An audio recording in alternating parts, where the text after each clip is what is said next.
Assalamualaikum warahmatullahi wabarakatuh. Innal hamdalillah nahmaduhu wa nasta'inuhu wa nastahdihi wa nastaghfiruh wa natubu ilaihi wa natawakkalu alaihi wa na'udzu billahi min shururi anfusina wa sayyiati a'malina. May yahdihillahu fahuwal muhtadi wa may yudlil falan tajida lahu waliyyan mursyida. Ashhadu an la ilaha illallah wahdahu la syarika lah wa anna sayyidana Muhammadan 'abduhu wa rasuluh wa safiyyuhu min khalqihi wa habibuh. Balagha risalah wa adda al-amanah wa nasaha al-ummah wa kashafa al-ghummah wa jahada fillahi haqqa jihadihi hatta atahu al-yaqin.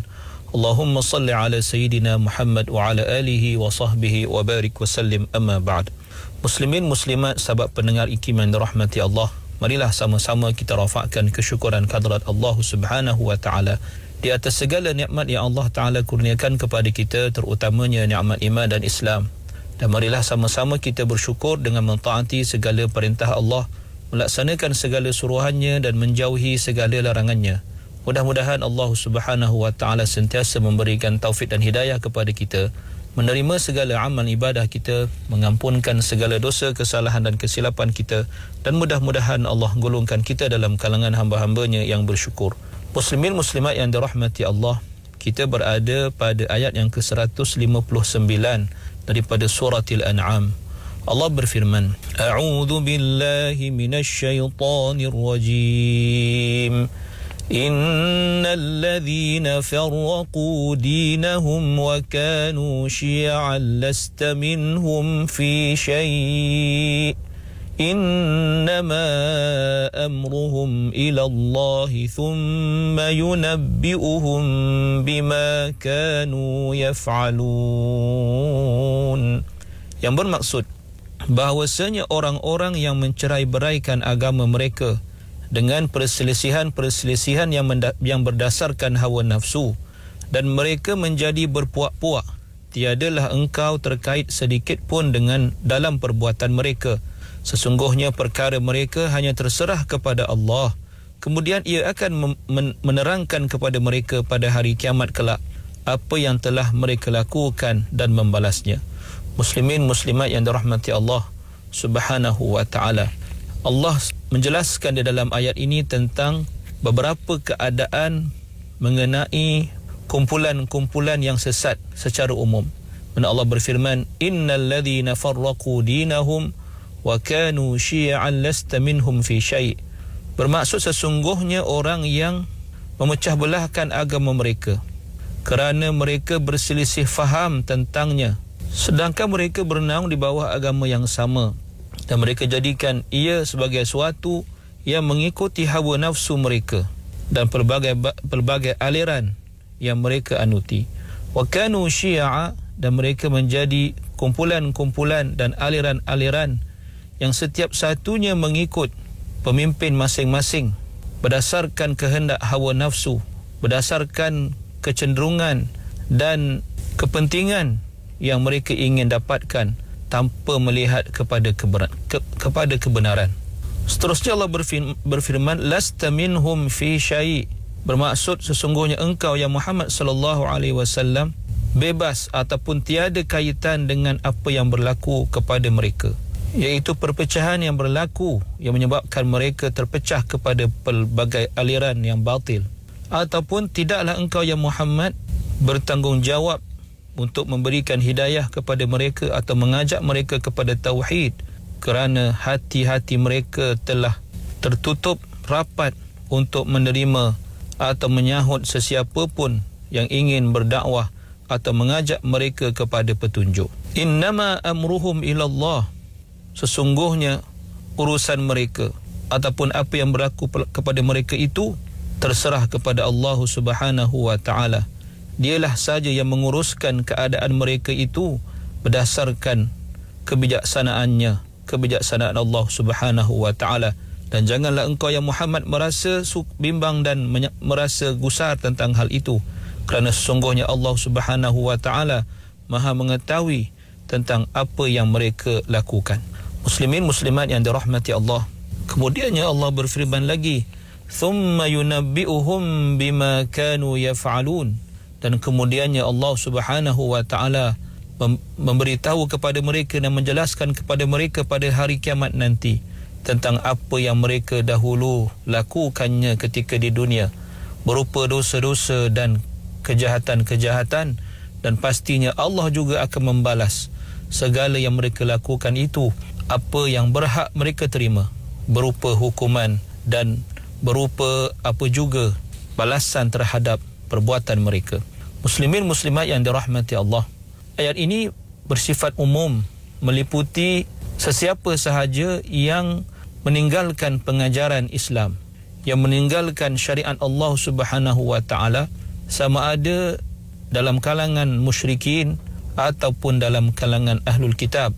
Dan termasuk di dalam kumpulan ini mereka yang terlibat dengan kumpulan-kumpulan yang batil atau mazhab-mazhab yang sesat pada setiap masa dan ketika dan setiap tempat, seperti kumpulan-kumpulan Qadianiyah, kumpulan Batiniyah, Bahaiyah dan lain-lain, yang kesemuanya termasuk dalam kumpulan Ashabul Ahwa wal Bid'ah, orang-orang yang mempunyai kumpulan yang sesat, yang memperjuangkan perjuangan yang berdasarkan hawa nafsu dan perkara-perkara yang berupa kesesatan.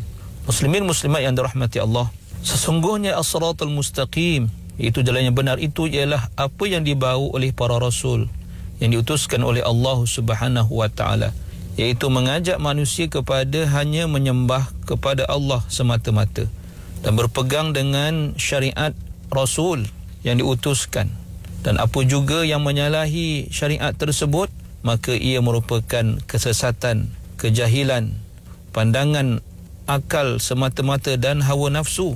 Dan para rasul itu semua adalah tidak bersalah dan tiada kaitan dengan kesesatan-kesesatan tersebut. Muslimin muslimat yang dirahmati Allah, mari kita lihat ayat seterusnya, iaitu ayat yang ke-160 daripada surah Al-An'am ini.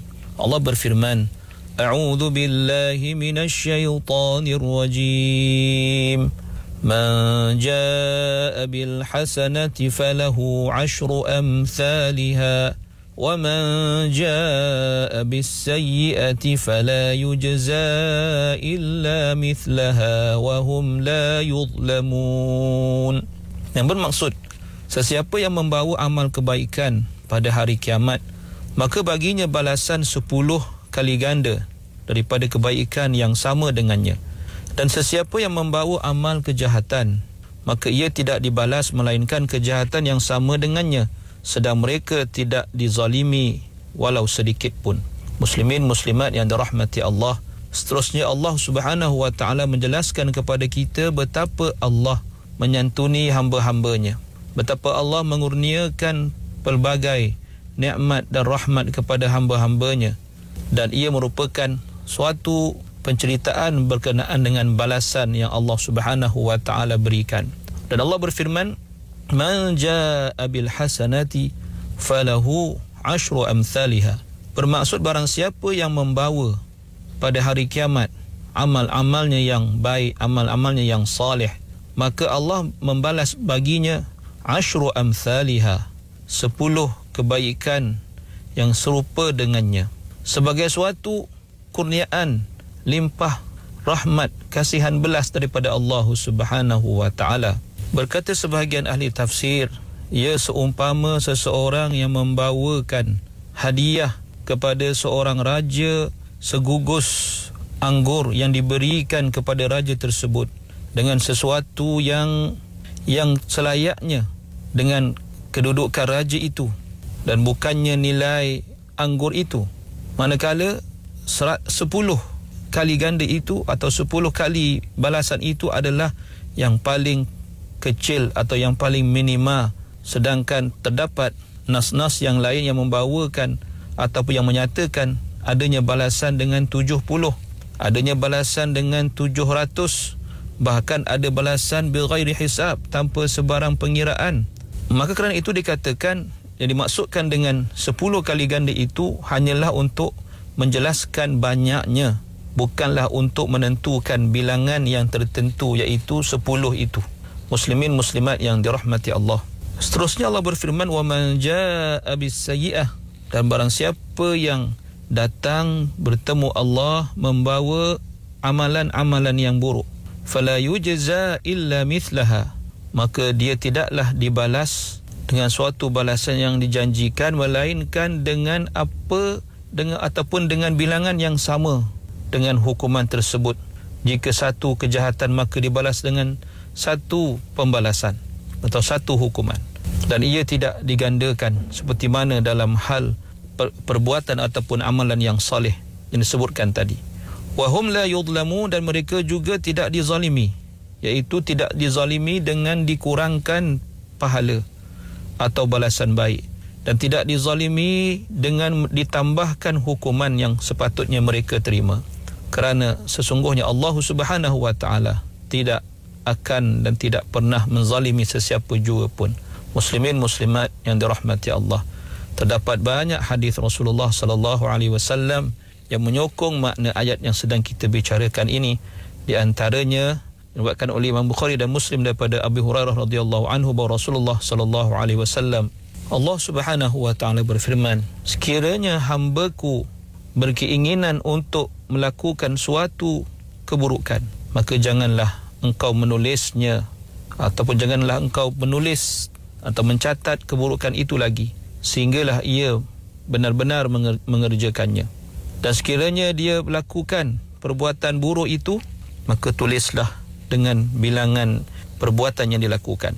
Dan sekiranya ia meninggalkan perbuatan yang diniatkan itu semata-mata kerana-Ku, bermaksud sekiranya ia tidak jadi melakukan kejahatan itu kerana Allah, maka Allah berfirman, maka tulislah baginya satu kebaikan. Dan sekiranya hamba-Ku itu mahu melakukan, berniat untuk melakukan satu kebaikan, lalu ia tidak jadi mengerjakannya, maka tulislah baginya satu kebaikan kerana niatnya itu. Maka sekiranya ia melakukan kebaikan tersebut yang diniatkannya atau yang diingininya pada peringkat awal, maka tulislah ia ataupun tulislah baginya disebabkan satu perbuatan kebaikan yang dilakukannya itu dengan 10 kali ganda atau 10 kebaikan hinggalah ke 700 kali ganda. Muslimin muslimat yang dirahmati Allah, lihatlah betapa kasih dan sayangnya Allah Subhanahu wa taala kepada kita sebagai hamba-hambanya, yang Allah Maha mengetahui akan kelemahan kita, hamba-hamba yang sering terlupa, yang sering tersasar dari jalan yang benar, lalu melakukan pelbagai dosa dan kesalahan. Pada masa yang sama, hamba itu juga berkeinginan untuk memperbaiki dirinya, untuk menjadikan dirinya hamba-hamba yang saleh, hamba-hamba yang baik. Maka dengan itu Allah Subhanahu wa taala sentiasa bersedia untuk menerima kita seadanya dengan dosa-dosa dan kelemahan kita yang banyak. Lalu Allah bersedia mengampunkan dosa-dosa itu, dan Allah juga bersedia untuk melipat gandakan amal kebaikan kita dengan begitu banyak, dan ia mudah-mudahan akan menjadi asbab, akan menjadi faktor keridaan Allah Subhanahu wa taala kepada kita. Maka dengan itu marilah kita berusaha bersungguh-sungguh melawan kehendak nafsu, melawan gejolak nafsu dan keinginan keduniaan kita, untuk kita melakukan amal soleh dengan sebaik-baiknya, dan meninggalkan kejahatan sekecil mana pun kejahatan itu, semata-mata kerana Allah Subhanahu wa taala. Mudah-mudahan pahala kita, kebajikan kita akan menjadi lebih banyak daripada kesalahan dan keburukan dan dosa kita, dan dengannya Allah Subhanahu wa taala akan meridai kita di dunia dan lebih-lebih lagi di akhirat. Aqulu qawli hadha wa astaghfirullahal azim li wa lakum. Wassalamu alaikum warahmatullahi wabarakatuh.